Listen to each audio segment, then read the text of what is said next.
Exciting moment that, in my mind, in a number of years, is the fact that Scott York is coming back into the Republican. Thank you, everyone, and welcome. And Roger, your support means a great deal to me. Roger has worked with Steve Stockman and knows Steve Stockman, and I am certainly appreciative that he is endorsing me to run as the Republican candidate for chairman of the Board of Supervisors. For the past few months, I have received many phone calls and emails urging me to run as a Republican in my re-election bid. After much contemplation, prayer, and giving thought to the future of Loudoun County, last Thursday evening I came here in this room before the Loudoun County Republican Committee to announce that I will seek the nomination to become the GOP's Republican chairman candidate for the Loudoun County Board of Supervisors.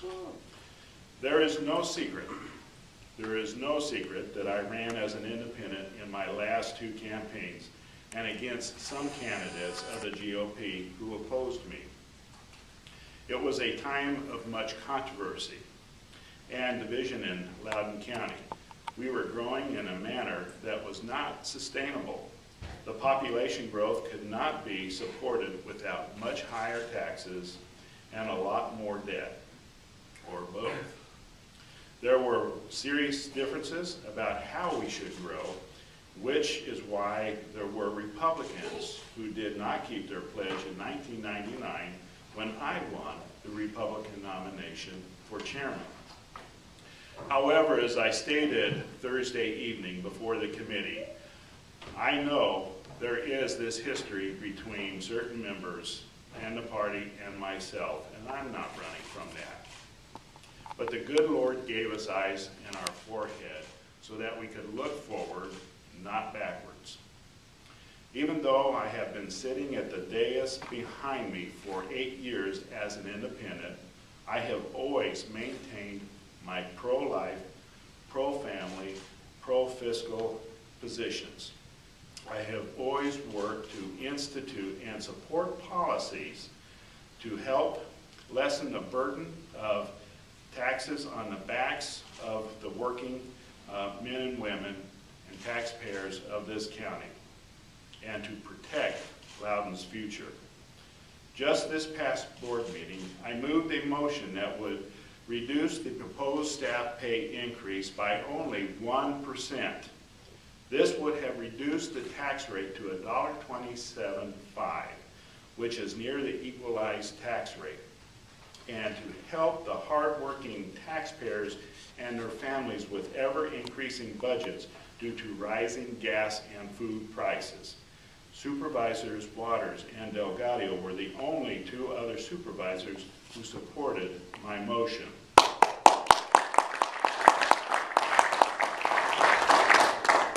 As a supervisor and as chairman, I have always worked to champion the growth of our business community so we can see more Loudoun-based jobs for Loudoun citizens and to strengthen our commercial tax base. I have worked to help build the reputation of this county as a place that is an excellent place to invest and to do business, and as a county that is open for business.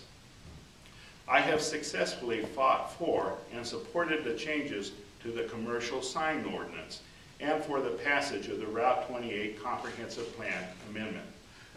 I have also fought for the strengthening of our rural economy, which I believe is the only real long-term solution to keeping rural Loudoun rural. I have fought for the transportation solutions that I am pleased that working with Secretary of Transportation Sean Connaughton, it looks like we will sooner rather than later see an interchange at routes 7 and 659 and the Sickland flyover here in Leesburg. I have been fighting for relief on Waxpool Road by working with the developers of the Kincora project to move up the timing of the Gloucester Parkway extension. As chairman, I have worked to listen to the citizens of this county the citizens came forward with a common sense redistricting plan.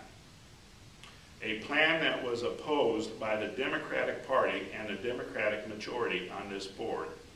The citizens have also been saying, do not raise taxes, particularly during a bad economy.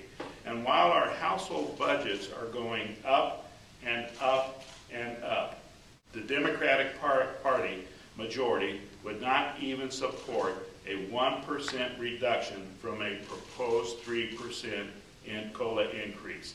They said it just went too far.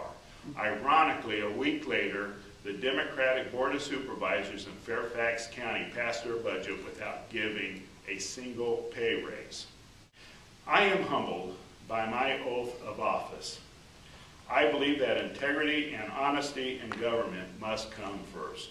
I believe that all of us in elected office, whether we have taxing authority or not, have an obligation to be faithful to the people we serve and to be respectful of the taxes they pay.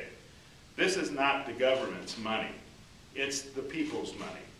And we need to be good stewards of it all, not just some of the time, but all of the time. We are fast becoming unaffordable to many. We need to hold the line on taxes. The next board will need to continue to trim the budget, work to reduce the burden of our debt, increase our commercial tax base, and look at supporting alternative educational approaches. It is time that we get a handle on the ever-growing school budget.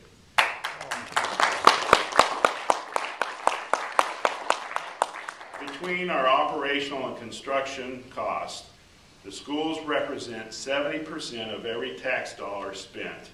It is time for systemic change in how we construct schools. It is time for systemic change in how school budgets are done. The current model for constructions and operations is simply unsustainable. To help hold the line on taxes, we need to expand the commercial tax base.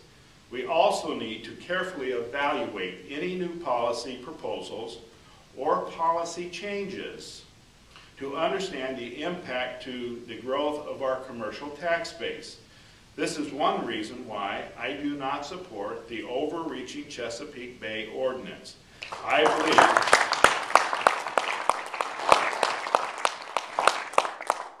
believe this will add an undue burden to the business community, particularly impacting our rural economy in an area that is already a costly market in which to start and maintain an agribusiness. But to do this, we first need to elect a board of supervisors that will not humiliate itself by insulting the good men and women of our business community. No more board members calling out such things as the business shadow government community.